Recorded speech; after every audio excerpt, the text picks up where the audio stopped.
conversation, another corporate conversation we've lined up for you. We have Suhas Donthi, who's the CEO at Emmvee Photovoltaic Power, joining us. Now, this is a big one because you've had Jefferies come in, given Emmvee a 70% upside versus yesterday's close. Stock has moved 7.5%. So it'll be great to understand from Mr. Donthi as to whether all of the momentum that Jefferies is building in can actually convert to execution.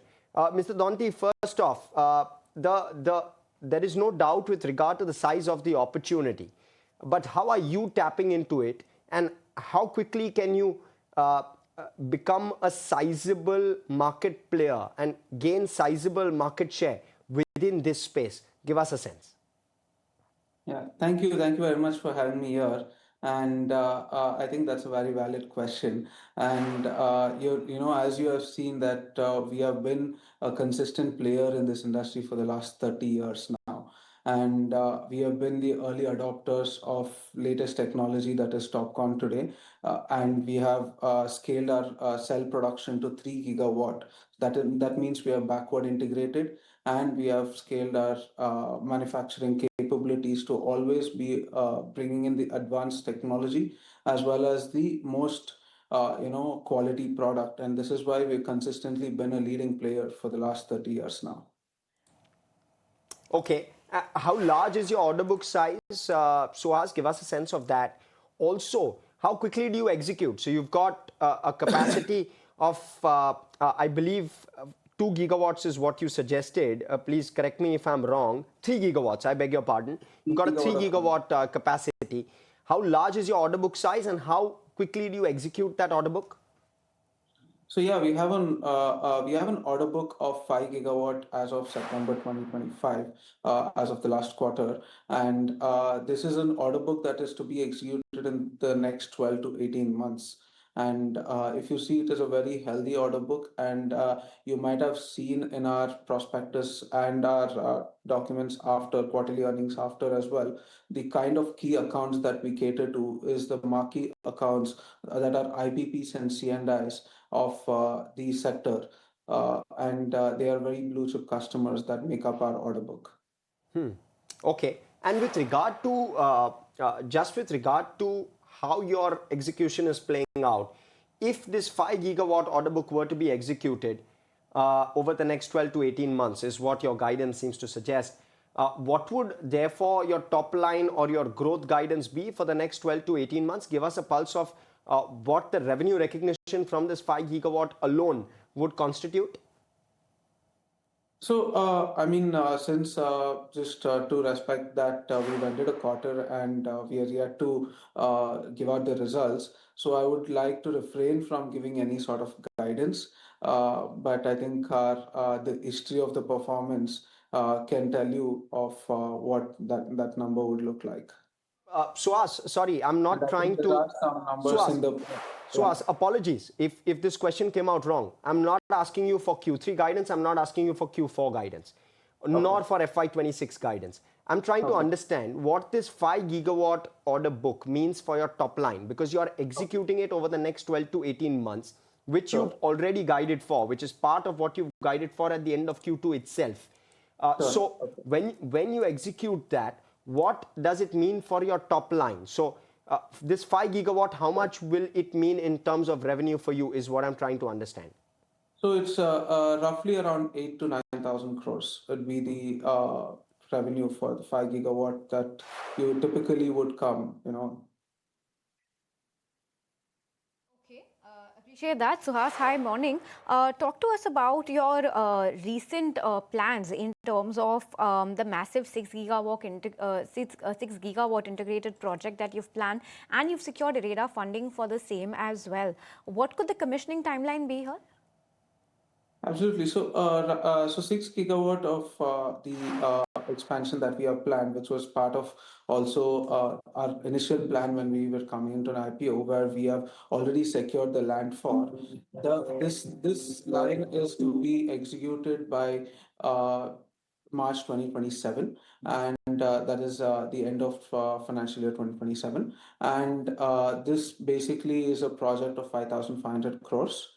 and we have the necessary funding already in place, and the project is moving in the right direction. Okay, so Has, talk to us about margins. You've spoken about 8 to 9,000 crore of top line, which looks very impressive given that your top line is just about sub 2,500 crore currently for FY25, of course. By currently, I mean for FY25. So you're going to see a major spike in terms of top line over the next 12 to 18 months. Talk to us about what that does to your margins. Can you hold that 30-35% margin number? So, also would like to add on to your point of the revenue. In the first half of this financial year, we have already achieved 2,100 crores as per our previous earnings call as well.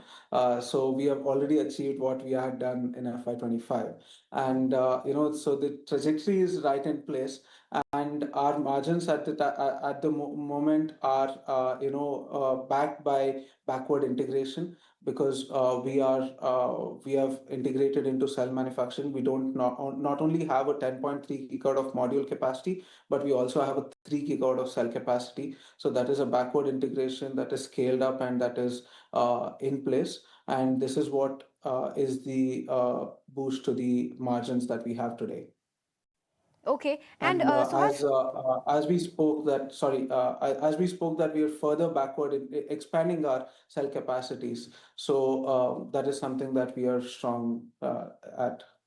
right, and my next question, Suhas, to you was just on that. You are raising your cell and your module capacity, and you are doing this via backward integration.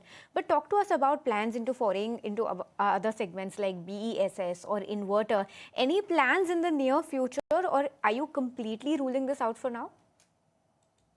That's a very valid question at this juncture, I feel. But then, so what we also would like to add is not only the company is expanding into expanding its cell and module capacity, but we also intend to further backward integrate into wafers and ingots. And this is a very important strategy for the company, as we need to domesticate the entire supply chain or the ecosystem of solar manufacturing. And I think we are in the direction of doing so. And that is something that I'd like to highlight. It becomes a more priority for the company at this moment. And when it comes to battery and storage or the inverter, what we we are of evaluating all possibilities, but we see that battery is a new stream of business, and it is something that we would like to evaluate as an independent business, and at the moment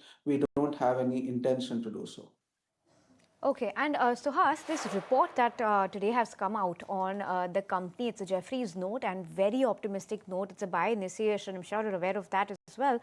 It talks about your collaboration with a German company that helps you keep costs under control. Talk to us about how that dynamic is playing out right now, and if any more collaborations are in the works right now. Absolutely. I mean, I'll just probably correct that in a more explaining manner in terms of the company's view. Fraunhofer is a research institute based out of Germany, and they are the inventors of Topcon as well. So when we in 2022 decided to go for Topcon cell manufacturing, it was a new technology back then, and it was something that was not very much there was not much experience in India or many parts of the world. So we went to these inventors of Topcon, and we basically have worked out a retainer where they are supporting us in the ramp up of cell manufacturing, as well as they're training our manpower, which becomes a very crucial aspect, and that is something that we have done from the beginning. Okay. Suhas, talk to us about how you see your order book shape up. As you ramp up with regard to production, what is the comfortable level in terms of book to bill, or in terms of how large your order book size ought to be at all points of time for you? Will it be 5 gigawatts, given that you've got 3 gigawatt capacity currently? How should one look at the order book shaping up? Yeah, I think we are in a decent, we are having a very good run rate of order book. We have seen that consistently recently, like our order books have been growing at the scale at a large scale from our capacities. I think the report also highlights that 4 times order book has grown from 2024, which is like in line with the capacity expansions that we are doing. In fact, better. And also, it is important to recognize that recently we have also signed order of 4.5 gigawatt of cell supply for the next 3 to 5 years supply, which was also announced in public. And so our order inflows have been strong, and it is supplemented with our capacity addition. Okay, and Suhas, how should one look at R&D in this space? Because the technology is changing fast. You've been on top with regard to technology, and that helps you stand out today. Uh, and the technology will likely keep changing, right? So how are you allocating capital in terms of R&D, and how confident are you of staying ahead of the curve? I think that is a very valid question for this industry, especially since it is a fairly a newer industry.